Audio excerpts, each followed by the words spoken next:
I was a horny little kid. I can admit that. There was never a time in my life when I wasn't fixated on women and girls.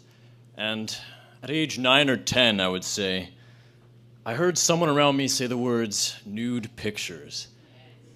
And that phrase stuck in my head. I know I wanted to get my hands on some of these nude pictures. I mean, I'd been lusting after the female form all my life. And with this, I would finally be able to see it. How could I do this? And then I realized my family had a computer. With the internet. The internet has lots of stuff. Maybe it'll have nude pictures.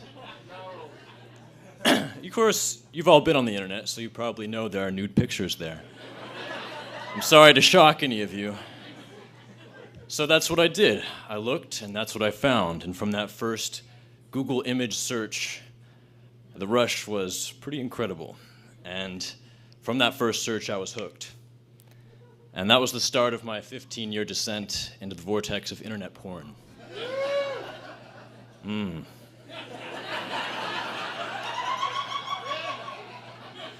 Some of you probably have some experience watching internet porn. And you probably know that it's different than anything that really came before these past 20 years. Like our dads might have rented a VHS tape with a few scenes or flipped through a Playboy. But before that, it would have been even harder, like you might be lucky to find an erotic woodcut or a naughty cave drawing. But internet porn, it's unlimited and it's bottomless. You can find, or I could find, anything I could imagine, and a lot of things I could not imagine before seeing it. And that's what I did. It's a Pandora's box filled with porn, and it's every laptop and every smartphone in the world, and I opened that box, and I lost myself in that box. And at first, simple nude pictures or erotic stories were more than enough to get me going. And then, after a while, that got boring, so escalated to videos of actual sex. Lesbian sex was a favorite. Oral sex, anal sex, escalated again, gangbangs, group sex, bukakis, rough sex, violent sex, and on into some pretty deviant shit. I wouldn't say that porn took over my life when I was a teenager, but it did start to fill up, the empty spaces between my thoughts and between moments. Like, instead of putting myself out there into the world and taking risks and finding out who I was just staying in and losing myself in artificial fantasy land.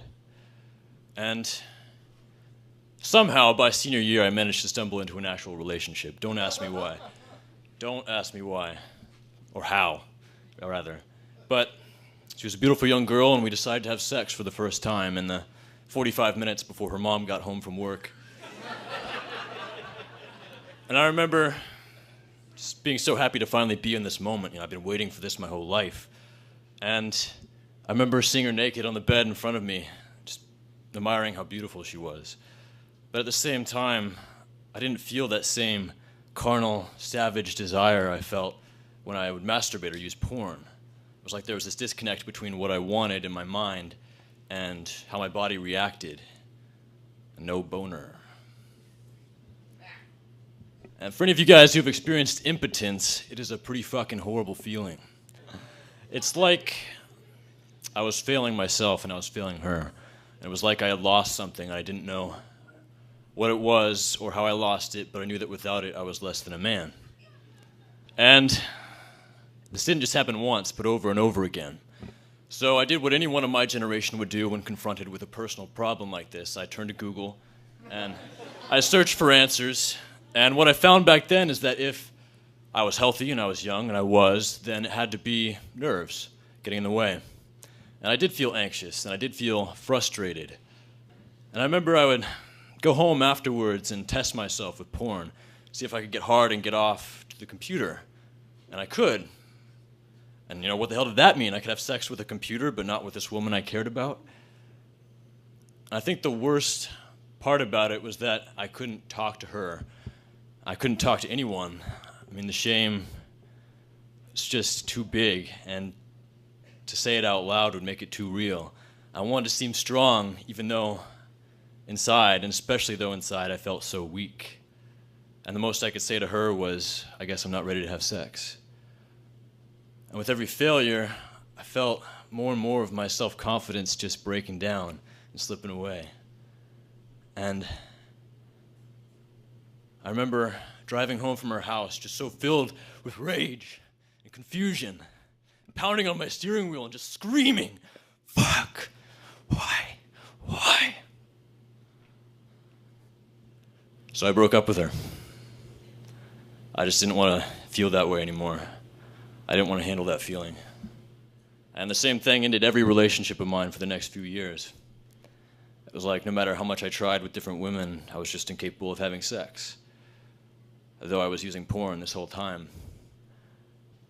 And I just wanted to file all this back in my mind and forget about it after a while. I just wanted to live my life without obsessing over this thing, this issue. So I wasn't with anybody for a couple of years. I just wanted to focus on me. And then I think what I wanted most was not to see that look of confusion in her eyes and to feel that I knew it was going to happen again. And then about a year ago, I felt proud of myself. I mean, my life was coming together. I was doing good things. And I felt strong enough to face this again and search for answers again. So I searched out answers. And this time, I found that thousands of other young guys like me had been popping up all over the internet talking about these sexual dysfunctions they had developed. Either like me, they couldn't get hard for sex, or they couldn't orgasm during sex, or they just felt disconnected in their relationships, like they couldn't enjoy their partners the way they should be able to. And I read these, and just seeing that these stories were all so much like mine, and just knowing that I wasn't alone, not even knowing that there was an answer yet, just knowing that I wasn't alone, that lifted such a massive weight off of me that I didn't even know I was carrying around anymore. And I saw that all these guys had one thing in common: years of using internet porn. So I dove in and I tried to learn all this, and I learned about this emerging research showing that internet porn used over years had physically altered my brain and rewired my sexuality away from real intimacy with women and toward a goddamn computer screen. And this wasn't entirely strange to me because I had studied neuroscience in college, and I knew about neuroplasticity, which means that our brains can grow and change depending on how we use them. So I learned that when I see porn, I get a shot of dopamine. And dopamine is what gives us that need, that desire for things like fatty foods and hot mates. And so I'd see porn, and my primitive brain would interpret it as dozens of hot women willing to do whatever I wanted. And that doesn't actually happen to me in real life. I don't know about you guys. But that's how my brain interpreted porn. I got this huge surge of dopamine telling me to go pursue that till the end, lose myself in that. But of course, there is no end to internet porn. I could always go deeper. And that's what I did. And by indulging in that year after year, I was overloading my brain with this dopamine, and I was deadening the dopamine receptors responsible for picking up that signal and translating it into an actual arousal. And finally it clicked. That's why I could get off now to just extreme porn that would have disgusted me years earlier. It's because the signal from those simple nude pictures that I started with just wasn't strong enough to break through that broken gap. And that meant that when I finally had a real woman in front of me, naked, wanting to have sex with me, she just wasn't enough to break through that gap and give me arousal. So, of course, I had this moment of, well, great, my brain is broken. I broke it.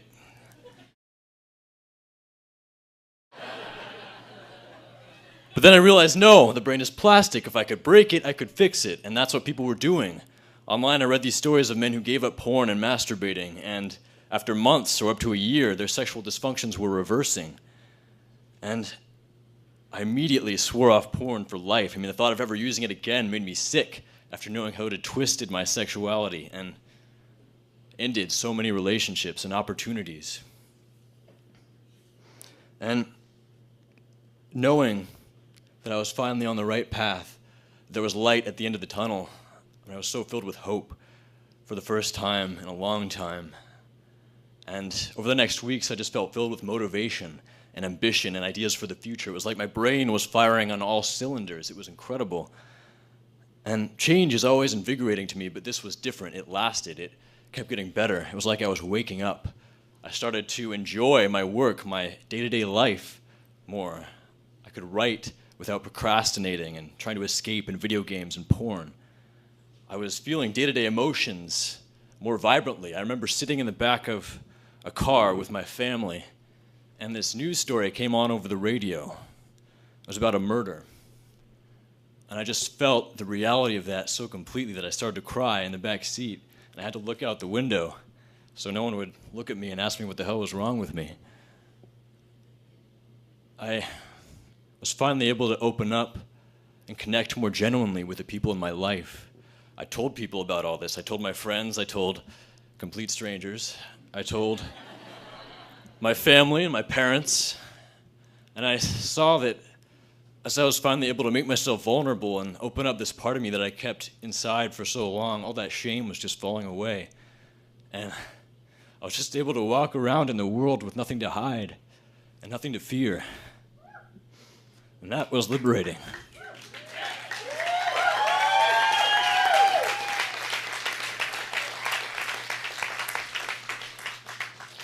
So of course I was curious, like, how could all this emotional growth be happening just because I quit using porn, quit masturbating? So I researched it, and I found that that dopaminergic system in my brain isn't just for driving me toward food and sex. It drives me toward relationships and social connection and achievement and life. And by beating that down over the years with this super stimulus, this porn, I've been graying out everything. I've been numbing myself. And by finally healing that part of me, it's like I was discovering who I should have been all along. And it was incredible. And of course, about now you're probably wondering where the hell is all the sex in this story? It's supposed to be a night of sex stories, right? Well, shortly after I discovered all this information, I did meet a beautiful young woman, and we clicked. And I realized with her that I'd never been in love before. Not only because she was more special than anyone I'd been with, but because without porn in the way, I was finally able to feel that and to invest in her. And yeah, on day 72 of my journey away from porn, we had sex for the first time.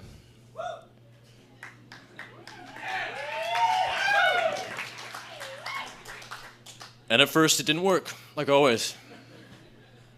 And it was because I'd built up all this negative energy around that moment before sex so many times. Just all came back, and that killed any desire I had. But then, for the next more than a month, no matter how much we had sex, I didn't orgasm a single time. I had moved from porn-induced erectile dysfunction, as we called it on the internet, to porn-induced delayed ejaculation. But that didn't bother me, because I knew I was moving in the right direction, and I was loving her. And then, several months ago, that relationship ended, and I don't really know why, and I never saw her again. And that hurts still. And it would have been so easy when I felt that anger and that pain to just go back to porn, because I didn't just use because it felt good. Without realizing, I came to view porn as a way to run away from pain and loneliness. I would feel bad, and I could just turn on porn and forget the world, forget myself, forget my problems, run away from everything, and just lose myself for a few moments. But I didn't realize until this year that by running away from pain, I was cheating myself out of true joy, like I can feel now by fighting through that pain. It's been 284 days since I stopped using porn. And